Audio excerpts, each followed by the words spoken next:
साथीहरु मलाई चाहिँ फेसबुकमा धेरै जनाले कपिराइट कसरी रिमुभ गर्ने भन्ने क्वेशन हाल्नु भएको रहेछ मेरो जुन पनि मैले अस्ति लाको पोस्टमा। सो म तपाईहरुलाई त्यसको विषयमा बताउन गइरहेको छु ल।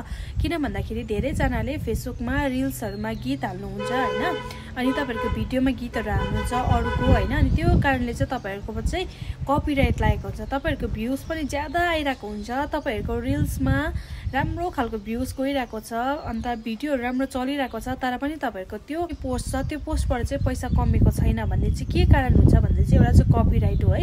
अनि जब कपिराइट लागिसक्छ त्यहाँदेखि चाहिँ तपाईहरुको कमिने पैसा अलिकति कम्ती हुन्छ। तर यसको लागि चाहिँ तपाईले के गर्नुपर्छ भन्दाखेरि चाहिँ तपाईलाई बताउन गइरहेको छु। फेसबुकमा सेटिङमा गएर तपाईहरु त्यहाँनिर हेल्प एन्ड सपोर्ट भन्ने हुनुपर्छ, अनि त्यहाँनिर गएर चाहिँ तपाईले सपोर्ट इनबक्समा चाहिँ तपाईहरुको ओपन भएको हुन्छ। फेसबुकमा जति पनि तपाईले लागेको गीतहरु चाहिँ सबै त्यहाँनिर कपिराइट लागेर चाहिँ तपाईहरुको त्यहाँनिर थुप्रेको हुन्छ है। अनि त्यहाँनिर चाहिँ तपाईले डिलिट भिडियो भन्ने आउँछ, अन्त एड रेभेन्यू शेयर भन्ने आउँछ, अनि अर्को एउटा छ है। अनि यो तीनटामा चाहिँ तपाईले कुन गर्नुपर्छ भन्दाखेरि चाहिँ यदि तपाईहरुलाई सारै त्यो भिडियोबाट चाहिँ इस्यु प्रब्लम आइराको छ भने चाहिँ तपाईले डिलिट गर्न सक्नुहुन्छ। तर यदि तपाईहरुलाई चाहिँ त्यहाँबाट कपिराइट मात्रै लागेको छ भने चाहिँ तपाईले त्यसमा चाहिँ के गर्नुहोस् भन्दाखेरि चाहिँ तपाईले त्यसमा चाहिँ एड रेभेन्यू शेयर गर्नुहोस्। तपाईले जति पनि रेभेन्यू पाउँदै हुनुहुन्छ नि, तपाईहरु दुई जनाकोमै हुन्छ, तपाईहरुलाई पनि दिन्छ, अनि जुन तपाईहरुले म्युजिक जुनको कपी गरेर तपाई लाउनु भएको छ है उहाँलाई पनि दिन्छ। किन भन्दा तपाईहरुले उहाँको म्युजिक चाहिँ लाउनु भएको हो नि त हैन, त्यही कारणले तपाईको रेभेन्यू चाहिँ उहाँसँग तपाईले शेयर गर्नुपर्ने हुन्छ है त साथीहरु। सो म यहाँनिर स्क्रिन रेकर्ड गरेर पनि हाल्दैछु, सो तपाईहरुले यो भिडियोलाई पनि शेयर गरिदिनुहोस्। तपाईहरुको कपिराइट लागेको छ भने चाहिँ यसरी चाहिँ तपाईहरुले कपिराइट देखि अलर्ट गर्न बस्नु सक्नुहुन्छ, अनि शेयर गरेर तपाईले क्लोज गर्न सक्नुहुन्छ। अनि त्यसको बादमा चाहिँ तपाईलाई कुनै पनि फेसबुकबाट केसहरु लाग्दैन, किन भन्दा फेसबुकमा पनि यो नि कपिराइट लागेपछि एउटा केस बनिन्छ है। सो यो केसदेखि बाँच्नुको लागि चाहिँ तपाईले यसो गर्नुपर्छ है त साथीहरु। सो यो भिडियो पनि स्किप नगरी लास्टसम्म हेर्नुस् है, यसरी गर्नुपर्छ है त।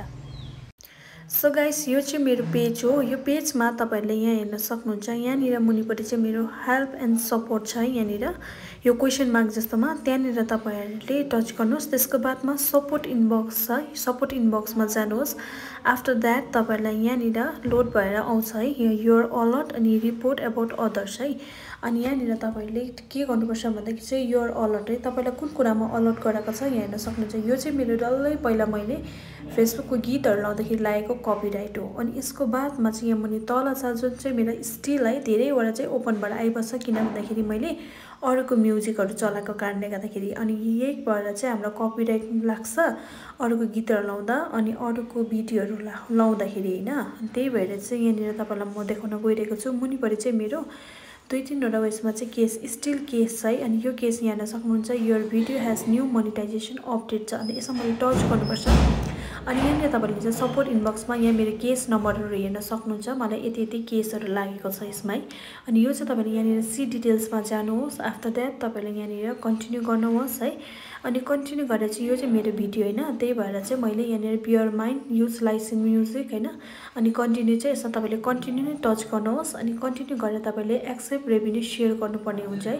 सबमिट डिस्प्युट, यदि तपाईको ओरिजिनलमा पनि कपिराइट लागेको छ भने तपाईले यहाँनिर डिस्प्युटमा सबमिट गर्न सक्नुहुन्छ। तर तपाईले चाहिँ इस्यु भएको छ नि रिमुभ गर्नुहोस् तपाईको भिडियो हैन। यदि धेरै इस्यु आएको छ नि रिमुभ भिडियो गर्नुहोस्। तर तपाईहरुलाई अरूको म्युजिक लागेको छ भने चाहिँ यहाँनिर एक्सेप्ट रेभेन्यू शेयर है, जुन एक्सेप्ट रेभेन्यू शेयर छ तपाईले यहाँनिर टच गर्नुपर्ने हुन्छ है त। सो त्यसको बादमा तपाईले यहाँनिर कन्टिन्यू गर्नुहोस् है। कन्टिन्यू प्रेस गर्नुभएपछि तपाईले योर भिडियो इज अपडेटेड भनेर आउँछ है। अनि तपाईले यहाँनिर एक्सेप्ट रेभेन्यू शेयरको अपडेट आउँछ। त्यहाँदेखि त्यसको बादमा तपाईले ब्याक गएर तपाईले यसरी हेर्नुहोस्। अनि यहाँ डिटेल्समा हेर्दाखेरि तपाईको यो क्लोज भएर आइसकेको छ। अब तपाईको केसहरु क्लोज भएको छ। सो यसरी चाहिँ तपाईहरुले सबै तपाईहरुको लागेको गीतहरुमा लागेको म्युजिकहरुमा लागेको कपिराइटलाई रिमुभ गर्न सक्नुहुन्छ। यो चाहिँ अब एउटा तपाईको इन्फर्मेसन हो। तपाईहरु जति पनि नयाँ हुनुहुन्छ अनि जतिले पनि कपिराइट लागेको प्रब्लमहरु झेलिरहनु भएको छ, तपाईहरुले चाहिँ यसरी यसलाई रिमुभ गरेर तपाईहरुले कपिराइटलाई रिमुभ गर्नुहोस्। अनि तपाईको पेजलाई चाहिँ नपछि पेज उड्छ है साथीहरु। मेन रिजन चाहिँ यो कपिराइट लाग्दा चाहिँ एक दिन चाहिँ पेजै उडाइदिन्छ फेसबुकले। सो तपाईले यहाँनिर कन्टिन्यू गर्नुहोस्। यसरी नै एक्सेप्ट रेभेन्यू शेयर गर्नुहोस्। अनि रेभेन्यू शेयर गरेर तपाईले ब्याक हुनुहोस्। अनि कन्टिन्यू गरेर तपाईले क्लोज गर्नुहोस् अरूको म्युजिक लागेको छ भने। यदि तपाईको इस्यु आएको छ भने तपाईले डिलिट गर्न सक्नुहुन्छ तपाईको भिडियोलाई। सो आजको लागि इन्फर्मेसन भने चाहिँ यति नै छ।